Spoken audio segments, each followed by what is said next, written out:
Introduction to Pronominal Suffixes on Verbs. Well, we finally have come to the last section on pronominal suffixes.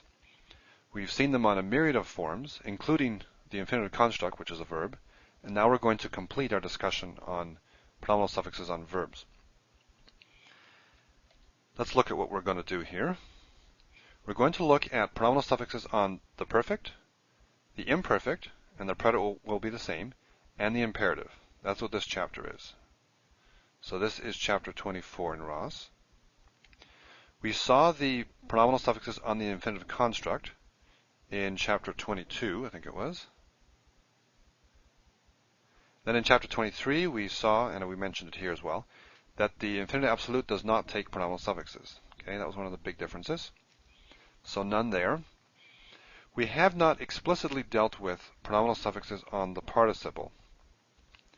But because the participle can function substantively as a noun, it can take pronominal suffixes just like a noun does, and the meaning is possessive. So my something. So participles can take pronominal suffixes like nouns. So we've kind of dealt with them already because we've dealt with nouns. They can also take pronominal suffixes like verbs, where the suffix is an object, but that's not dealt with in Ross. You have to go to more advanced grammars to see that. If you turn to Waltke O'Connor, page 617, 618, he'll talk about that. And I think João Maroca does in section 66. So we're not going to discuss pronominal suffixes on participles any more than what we already have done when we discussed nouns. Jussive, I did a search to try and find jussives with pronominal suffixes, and I found 6. And I think the forms are the same as the imperfect anyway, so if we've studied these, then we'll have studied those, and it's a very minor category. There's only 6 of them. So effectively, don't worry about it. And cohortative, I could not find any that took a pronominal suffix. So don't worry about those. And if you check, if you go to João Maroca's grammar, on page 660 at the back, he has a paradigm listing of verbs with pronominal suffixes. And he does not even list any jussives or cohortatives at all. So our chapter now here is going to complete our discussion of pronominal suffixes on verbs, and in fact our discussion of pronominal suffixes in this book. At least I think so. I don't think there's anything more we have to do on that. Now I want to say 2 things before we get into our discussion directly. The first is something called reflexive. We talked before about active and passive and reflexive. Reflexive is where the action is happening. Let me draw this out again. Active, the subject does the action. Passive, the subject receives the action. Reflexive, the subject receives the action and does the action. So does the action and receives it on him or herself. Okay, that's reflexive. Now,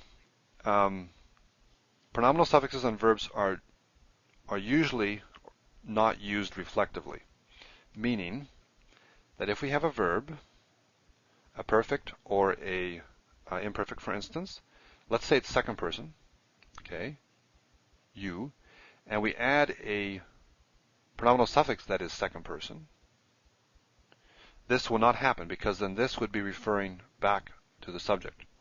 So we don't get that. We don't get second person suffixes on second person verbs.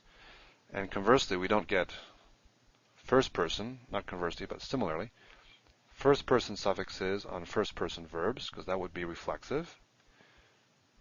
Now in the third person, you can get, if you have a third person verb, you can get a third person suffix on it, as long as the third person is referring to a different third person than the subject.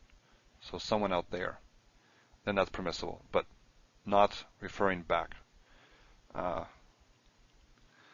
the self, to the subject of the verb. Okay, so that's the first thing I wanted to say.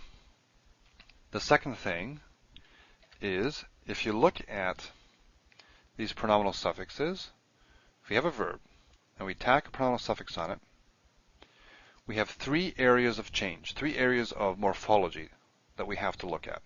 And this is how I'm going to attack this whole chapter. One is, obviously, the pronominal suffix itself. So suffix. We'll look at those forms. When you add the suffix on the verb, you get a change on the ending of the verb. So we'll call that ending.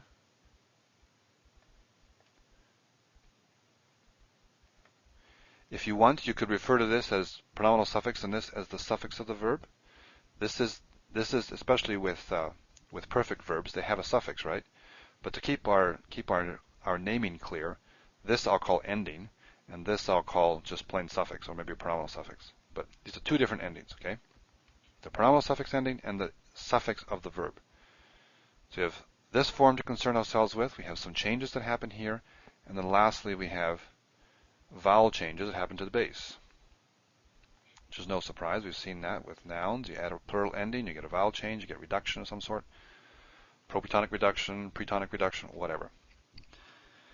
Now, what we're going to get in this chapter is we're going to look at perfect, imperfect, and imperatives. And how should I say this? The perfect is the most complex, and then the imperfect is less of a deal, and the imperative is easier. When we see the perfect, what we're going to see is a big chart. We're going to see all the perfect forms across the top. So third person, masculine singular, feminine, third person, feminine singular, going all the way down to first person plural, 1CP. And then we're going to see the same thing for the pronominal suffixes. Because you can put, except for those reflexive things, you can mix and match these. This is the base, this is the suffix. So what you end up with is this humongous grid. This big grid of verbs.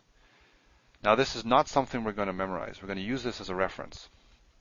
But I'm going to show you the patterns in there so that you can make some sense out of it and point out some areas of possible confusion. But the way we're going to attack this is by using these three, look at these three areas. First the suffix, then the ending, and thirdly the vowels. We'll work through it that way, and then we'll talk about this as well. The other thing I should say is if you're tracking with Ross, I have conflated some of his sections and I've simplified it. We're going to talk about perfect as one section. He has three, I think. And then we'll talk about imperfect, and then we'll talk about the imperative. And we'll break it up that way.